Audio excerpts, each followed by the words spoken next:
Hello everyone, welcome और welcome back to our channel Pluto academy. I hope आप सब अच्छे होंगे। आज की इस वीडियो में हम सीक्वेंशियल सर्किट स्टार्ट करने वाले हैं। ये हमारा फोर्थ यूनिट है। अब हम इसमें अभी तक जो भी हमने पढ़ा सबको यूज करेंगे कहीं ना कहीं पे एंड कुछ नए कंसेप्ट्स को कवर करेंगे। इस यूनिट में हमने flip flops, counters, registers and और भी कई चीजें पढ़नी है। काफी इंपॉर्टेंट यूनिट है एंड इंटरेस्टिंग यूनिट है। और इसमें से अगर आपको कहते हो ना एग्जाम्स में टफ क्वेश्चंस, वो यूजुअली यहीं से आते हैं। स्टूडेंट्स को टफ लगते हैं, होते नहीं है वो। अगर आपके कंसेप्ट क्लियर है आपको मुश्किल नहीं आएगी। ठीक है, तो हम स्टार्ट करते हैं। इसको आराम से पढ़ते हैं कि करके टॉपिक को ध्यान से। तो फर्स्ट है व्हाट इज सीक्वेंशियल सर्किट्स। पहले तो ये देख लेते हैं होते क्या है। Circuits whose output depends on the current inputs and past inputs. यहाँ पे एक चीज है, करंट इनपुट होता है जो आपने अभी दी है, ठीक है। एंड पास्ट इनपुट मतलब ऐसे नहीं है ये, आप इसको ऐसे समझोगे, पास्ट जो अपने पिछला जो भी आपका सर्किट था जो उसका आउटपुट था वो अब आपका इनपुट है। आप इसको कुछ ऐसे समझ सकते हैं, ये जो हमारा डायग्राम है ना, इसमें देखिए ये जो भी इनपुट है आप समझो आपने अभी अभी दिया है, और यहाँ पे कोई आपका पुराना यहाँ पे सर्किट था जो उसका आउटपुट आ रहा है ना, वो भी इसका एक इनपुट है। कुछ आप ऐसे समझोगे, ठीक है। इसमें यही चीज है। तो इसमें दो तरह के इनपुट आते हैं, एक तो जो आपने अभी अभी दिया है और एक आपने पिछले में से जो आपका आउटपुट आ रहा था वो इसमें जाता है, ठीक है। अब they have memory elements like latches और फ्लिप फ्लॉप्स। बिल्कुल। अब जो आपने पिछला इनपुट दिया उसको स्टोर करने के लिए कोई जगह चाहिए होती है, वो जगह होती है एक मेमोरी एलिमेंट। और मेमोरी एलिमेंट दो तरह के हम यूज करते हैं, एक होते हैं लैचेस, एक होते हैं फ्लिप फ्लॉप्स। यूजुअली स्टूडेंट्स के एग्जाम्स में फ्लिप फ्लॉप्स के बारे में क्वेश्चंस आते हैं। स्टिल हम दोनों को थोड़ा थोड़ा कवर करके देखेंगे। मैं आपको लैचेस भी थोड़ा थोड़ा ओवरव्यू दूंगी। हम main focus but flip flops पे रखेंगे, उनकी कन्वर्जन वगैरह के क्वेश्चंस बहुत आते हैं एग्जाम्स में, ठीक है। तो ये मैंने एक सिंपल सा डायग्राम बना दिया था सीक्वेंशियल सर्किट्स के लिए, जिससे आपको आइडिया हो जाएगा है क्या। सीक्वेंशियल सर्किट्स को हमने कॉम्बिनेशनल से रिलेट करके यहाँ पे दिखाया है। तो बीच में आप देख सकते हैं हमने रफ स्ट्रक्चर बनाया कॉम्बिनेशनल का। इनपुट आउटपुट आ रहा है, एक हमने लगा दिया मेमोरी एलिमेंट, ठीक है। तो मेमोरी एलिमेंट है यहाँ पे, मेमोरी एलिमेंट हमारा डेटा को स्टोर करता है। फ्लिप फ्लॉप्स की फॉर्म में भी होता है, लैचेस में भी होता है। फ्लिप फ्लॉप्स हमारे बेसिकली क्या होता है, डेटा स्टोर करते हैं, 1 बिट का डेटा है जो भी होता है। आप देखोगे आगे डिफरेंट टाइप्स के फ्लिप फ्लॉप्स के types are D T and many more are there. हम उसके जो मेन फोर टाइप्स है मेन हम वो कवर करेंगे एंड हम देखेंगे कि कैसे उसमें वर्क होता है। आप आगे जाके एक चीज पढ़ने वाले हैं, मास्टर स्लेव, उसका कंसेप्ट भी बहुत इंपॉर्टेंट है। तो आपके लॉजिक्स क्लियर होने बहुत ज्यादा जरूरी हैं। आगे मूव करते हैं। सीक्वेंशियल के बारे में हमने ओवरव्यू ले लिया, अब हम देखते हैं डिफरेंस, ठीक है। Difference between combinational and sequential circuits, इन दोनों में फर्क क्या होता है। हमने अभी तक पढ़े हैं कॉम्बिनेशनल सर्किट्स, आज से हम शुरू करें सीक्वेंशियल सर्किट्स, ठीक है। तो जब भी आपको, पहले तो एक चीज है, जब भी आपको अपने एग्जाम में कुछ भी ऐसे डिफरेंस वगैरह के फॉर्म में क्वेश्चन को प्रेजेंट करना है, हमेशा ध्यान रखना है आपने एक ना ऐसे वाली कॉलम जरूर बनानी, दिस इज फीचर। फीचर के साथ इसको एस्पेक्ट बोल सकते हो, या फिर आप इसको लाइक क्या बोलते हैं हम उसको, एस्पेक्ट होता है, या फिर हम उसको एक और वर्ड बोलते हैं बेसिकली रिप्रेजेंटेशन, मतलब जिस वे पे आप इसको कर रहे हो डिफाइन, ठीक है, जिस वे पे आप इसको डिफरेंशिएट कर रहे हैं। और फिर आपने एक एक तरह का दोनों का टाइप एक एक अच्छे से एक्सप्लेन करना है along with the diagrams and examples if any, ठीक है। तो हम देख लेते हैं। फर्स्ट हमारा जो फीचर है, जो एस्पेक्ट है, वो है आउटपुट। आउटपुट किस पे डिपेंड करता है। कॉम्बिनेशनल में वो करता था सिर्फ प्रेजेंट इनपुट पे, ठीक है, सिर्फ अभी वाली जो प्रेजेंट इनपुट है सिर्फ उसी पे। और सिक्वेंशियल में किस पे करता है, प्रेजेंट इनपुट पे plus past stored data. Past stored data वही होगा, पिछले वाले का आउटपुट और अभी वाले का वो इनपुट बन चुका है ना। फिर आता है मेमोरी एलिमेंट, उसमें नहीं होता था, उसमें कोई मेमोरी एलिमेंट जरूर नहीं होता था। क्यों नहीं होता था, क्योंकि आपने प्रेजेंट इनपुट डाला और आपका आउटपुट आ गया, आपको तो कोई जगह पे कहीं पे स्टोर करने की तो कोई चीज की जरूरत ही नहीं है। बट यहाँ पे आपको मेमोरी एलिमेंट लगाना पड़ता है। क्यों, क्योंकि जो आपका पिछला वाला है ना आउटपुट, उसको कहीं पे स्टोर भी तो करना होता है। आप इसको वैसे समझ सकते हैं, तो आपको मेमोरी एलिमेंट यूज होता है, ठीक है। एग्जाम्पल्स क्या क्या है, एडर्स हम पढ़ के आए हैं, मक्स, डिकोडर, इनकोडर, हमने बहुत कुछ पढ़ा है, वो सारे आपके कॉम्बिनेशन के एग्जाम्पल्स हैं।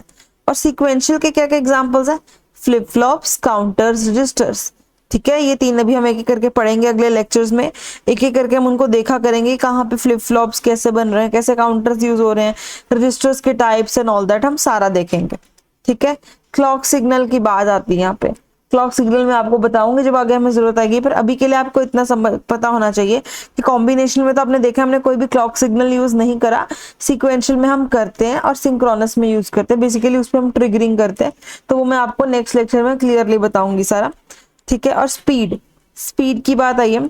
अब देखो कॉम्बिनेशनल सर्किट्स में ना कोई मेमोरी तो है ही नहीं, तो वो काम बस इनपुट आ रहा है आउटपुट आ रहा है, ऐसे समझो, इनपुट दे रहे हो आउटपुट ले रहे हो, ऐसी है, तो उसमें वो फास्ट है क्योंकि उसमें कोई बीच की चीज ही नहीं है। पर जो हमारे सीक्वेंशियल है थोड़े से स्लो होते हैं।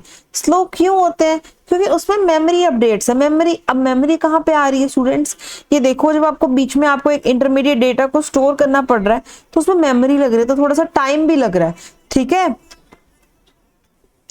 तो मेमोरी में जब हम उनको स्टोर करते हैं ना, उसकी वजह से ये थोड़े से स्लोअर होते हैं, ठीक है। तो अगर आपको कोई क्वेश्चन पूछता है कि फास्टर कौन से हैं या क्विकली किस में वर्क होते हैं, तो वो कॉम्बिनेशनल है, ठीक है। पर अभी हम सीक्वेंशियल कवर करने वाले हैं एक एक करके, क्योंकि सीक्वेंशियल भी बहुत इंपॉर्टेंट है।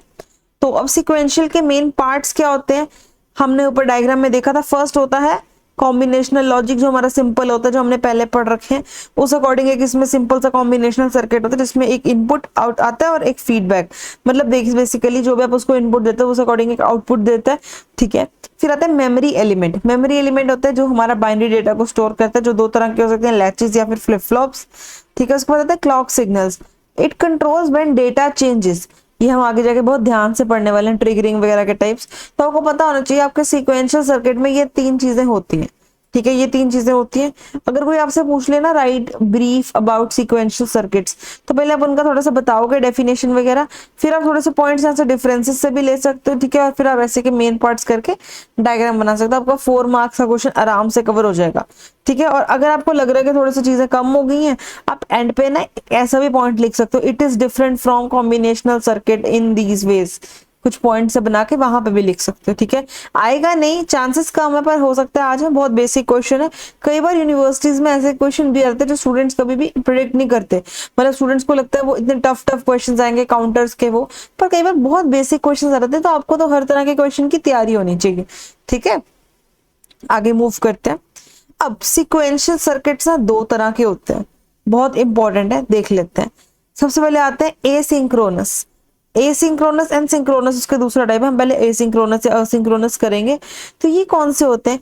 A type of sequential circuit whose operation depend not only whose operation does not depend on the clock signal is known as asynchronous sequential circuit। Basically कुछ भी नहीं है, इट इज सिंपल। जो आपने ऊपर डायग्राम देखा इसके लिए हमने वही सेम रखा है, इसमें बस क्लॉक सिग्नल नहीं होता, ठीक है। नो क्लॉक सिग्नल, हम यहाँ पे लिख देते हैं क्लॉक सिग्नल नहीं होता, ठीक है, क्रॉस डाल दिया मैंने, क्लॉक सिग्नल नहीं होता। तो आपको ध्यान रखना है, तो एसिंक्रोनस में कोई भी क्लॉक सिग्नल नहीं होता।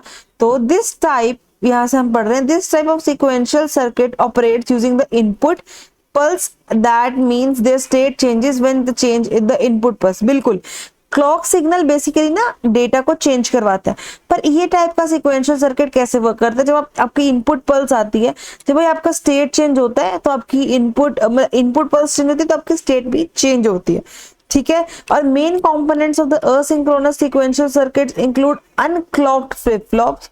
अनक्लॉक्ड फ्लिप फ्लॉप्स की क्या बात है? अनक्लॉक्ड मतलब हमने कोई क्लॉक सिग्नल नहीं लगाया, ठीक है। एसिंक्रोनस में no clock signal is there, तो आपको ये चीज का ध्यान रखना है। And combinational, basically flip flops होते हैं जो कि मेमोरी और डेटा को मतलब स्टोर कर रहे हैं, और साथ में कॉम्बिनेशनल लॉजिक सर्किट्स होते हैं। ब्लॉक डायग्राम हमारा ये रहा, बेसिक सा ब्लॉक डायग्राम है। बस यहाँ पे आपने देखो नेक्स्ट वाले में बस यहाँ पे क्लॉक सिग्नल लग जाएगा, और यहाँ पे तो हमने क्लॉक सिग्नल नहीं लगाना, तो this is asynchronous, it is very simple, okay. अब हम देखेंगे कुछ इसका एक example which is ripple counter. देखो बहुत तरह के काउंटर्स आएंगे आगे, तो एक एग्जांपल मैंने लिखा है रिपल काउंटर का, ये एक एग्जांपल है एसिंक्रोनस सीक्वेंशियल सर्किट का।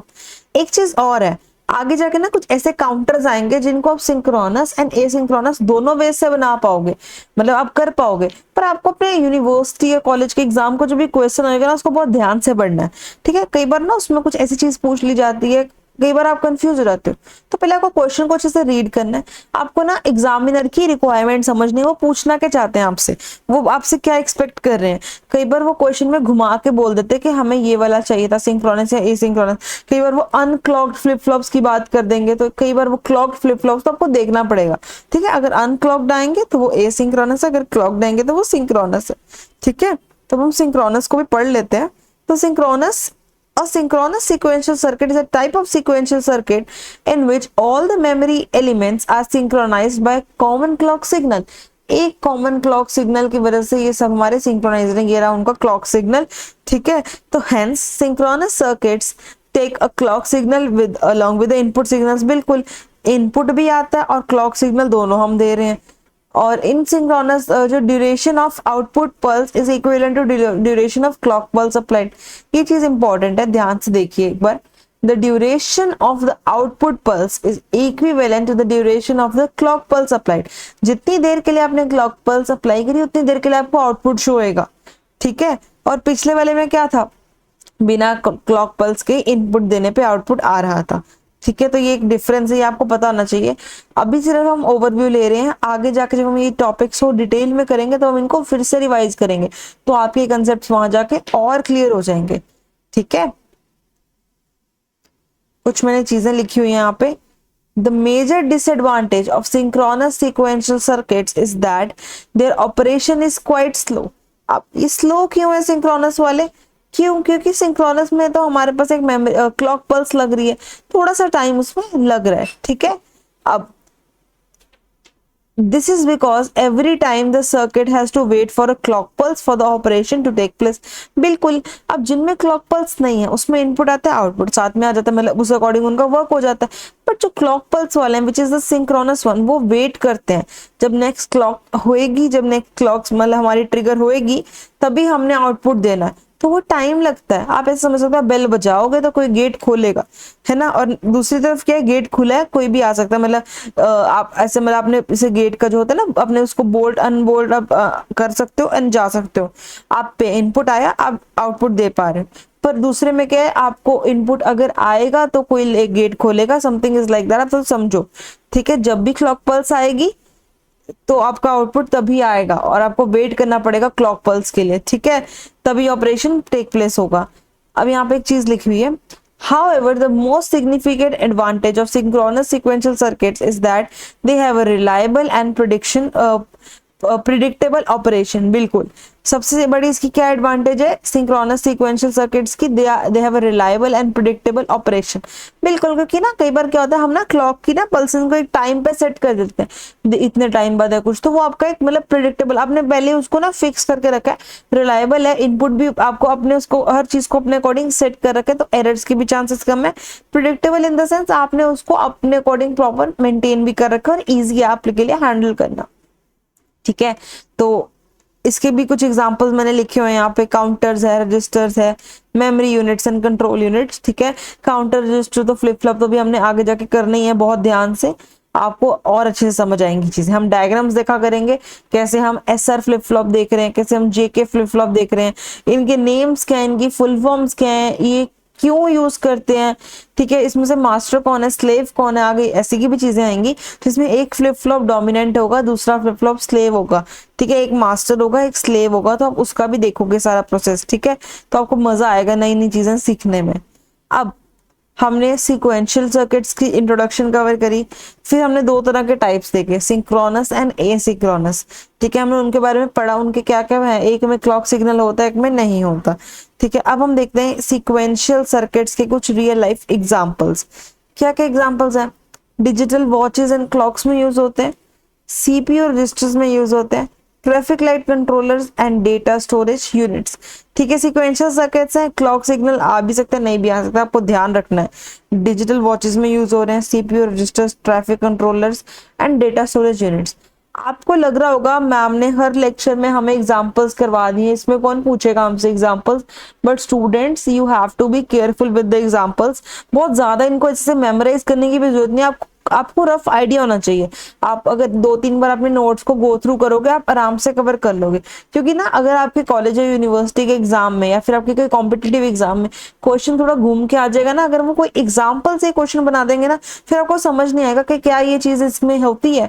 फॉर एग्जाम्पल, अगर मैं बोल दूं कि ट्रैफिक लाइट कंट्रोलर्स में मैं कुछ अनक्लॉक फ्लिप फ्लॉप्स लगा रही हूँ, तो अगर आप अनक्लॉक फ्लिप फ्लॉप्स बाय चांस आप भूल गए या आप उसको नहीं मेमोराइज कर पा रहे, तो आपको ये तो पता होना चाहिए, रफ आइडिया होना चाहिए ट्रैफिक लाइट कंट्रोलर कंट्रोलर्स में भी हमारे सीक्वेंशियल सर्किट्स यूज होते हैं। सो वही आपको चीजों को थोड़ा सा इंटर रिलेट करके थोड़ा सा आपको लिंक करना आना चाहिए, उससे आपका काम आसान होगा, ठीक है, तो आपको मुश्किल नहीं आएगी। तो वही मैंने आपको इतनी बार बताया हर लेक्चर में। आज हमारे 20 लेक्चर्स कंप्लीट हो जाएंगे, इसके बाद आप अपना हर लेक्चर आराम से देखते हुए ना नोट्स बनाते रहिए। जितने ज्यादा आपके नोट्स अच्छे होंगे उतना ज्यादा आप पेपर में ना, चाहे शॉर्ट भी बना दो, चाहे शॉर्ट शॉर्ट में लिख लो, पेपर के टाइम पे आप वही वाले नोट्स को जब बार बार रीड करोगे ना, आपको मुश्किल नहीं आएगी। आप उन्हें फटाफट वो नोट्स अपने रिवाइज करें and you are all set to go, ठीक है। आप साथ में अगर आपको वो वाली आदत है, कई स्टूडेंट्स को होती है ना लिख लिख के, तो आप इसके जो डायग्राम्स है, इनके जो ट्रूथ टेबल्स है, जो के मैप्स हैं, वो आप अपने बाद प्रैक्टिस करिए बार बार, क्योंकि जरूरी नहीं है जो के मैप्स वगैरह वो आपको एग्जाम में सेम आएंगे, वो तो अलग भी आ सकता है, वो तो कोई भी आ सकता है, बट आपको कंसेप्चुअल क्लैरिटी तभी होगी जब आप प्रैक्टिस करेंगे, ठीक है। अब हमने पूरा लेक्चर कवर कर लिया, मैंने एंड पे एक चीज डाली हुई है यहाँ पे, वाई लर्न सीक्वेंशियल सर्किट्स। इतना कुछ पढ़ तो लिया और आगे तो बहुत ज्यादा भी पढ़ना है, पर सीक्वेंशियल सर्किट्स पढ़ने क्यों है? They are the backbone of memory, they are the backbone, ठीक है, बैकबोन है, बहुत इंपॉर्टेंट है ये। Memory, counters and control systems, बिल्कुल ये बहुत इंपॉर्टेंट है मेमोरी सिस्टम्स के लिए, काउंटर्स के लिए एंड कंट्रोल सिस्टम्स के लिए, ठीक है। And they are used in almost every digital device today, ठीक है। अगर मैं आपको बोलूं ना काउंटर का एक एग्जांपल, बहुत बेसिक एग्जांपल, आप सबके घर में वॉशिंग मशीन्स होती हैं, जब वो रिपेयर होती है ना, या मतलब कोई भी उनमें कोई, जब आपका टेक्नीशियन आता है ना, कभी भी उससे पूछ सकते हो इसमें जो भैया काउंटर है ना, वो मुझे बताना है कितनी बार चली, क्योंकि वो आपको बाहर नहीं दिखता आपकी मशीन कितनी बार चली। आप कोई भी देख लो, चाहे आप सेमी वाली ले लो चाहे फुली वाली देख लो, उसमें आपको बाहर नहीं दिखता, बट ना उस मशीन के अंदर जब भी वो रिपेयर करते हैं ना, उनके पास ना कोई ऐसे होता है, वो आपको अंदर से दिखा सकते हैं कि इतनी बार चली है, फॉर एग्जांपल ये 50 टाइम्स चली है, 100 टाइम्स चली है, वो आपको बता देंगे। तो उसके अंदर ना काउंटर्स लगे होते हैं, तो वही काउंटर्स कैसे बनते हैं, क्या क्या उनका यूज होता है, वो भी हमने पढ़ने हैं इस पूरी सीरीज में। तो आपको मजा आएगा कि कैसे कुछ चीजों को जो आप रियल लाइफ में यूज करते हो, कैसे वो हम उसको यूज कर, कैसे हम उनको बनाना सीख रहे हैं, बेसिकली उनका प्रॉपर वर्किंग सीख रहे हैं, ठीक है। तो अब आपने ये वाले जो आगे के सारे लेक्चर्स है बहुत ध्यान से देखने, काफी इंपॉर्टेंट है, स्कोरिंग टॉपिक्स है, आपको मजा आएगा। और आज का लेक्चर तो इंट्रोडक्टरी लेक्चर था, नेक्स्ट लेक्चर से हम पहले तो अगले लेक्चर में हम पढ़ेंगे सारी तरह की क्लॉक ट्रिगरिंग्स के बारे में, ठीक है, एज ट्रिगरिंग, लेवर ट्रिगरिंग, ये सब मैं आपको पढ़ाऊंगी, साथ में थोड़ा सा हम फ्लिप फ्लॉप्स का बेसिक देखेंगे, एंड फिर एक एक करके हम मेन टॉपिक्स में मूव ऑन करते जाएंगे, ठीक है। तो आई होप आपको आज का लेक्चर समझ आया होगा, एंड अपने क्लास ग्रुप्स में इनको शेयर करिए वीडियोस को अगर आपको अच्छी लग रही है।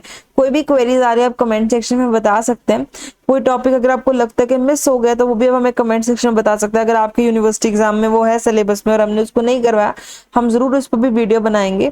एंड शेयर करिए वीडियो को, ज्यादा से ज्यादा लाइक करिए, कमेंट करिए, एंड चैनल को सब्सक्राइब करिए, and thank you so much for watching. Bye bye and see you in the next video with sequential circuits continued. Take care.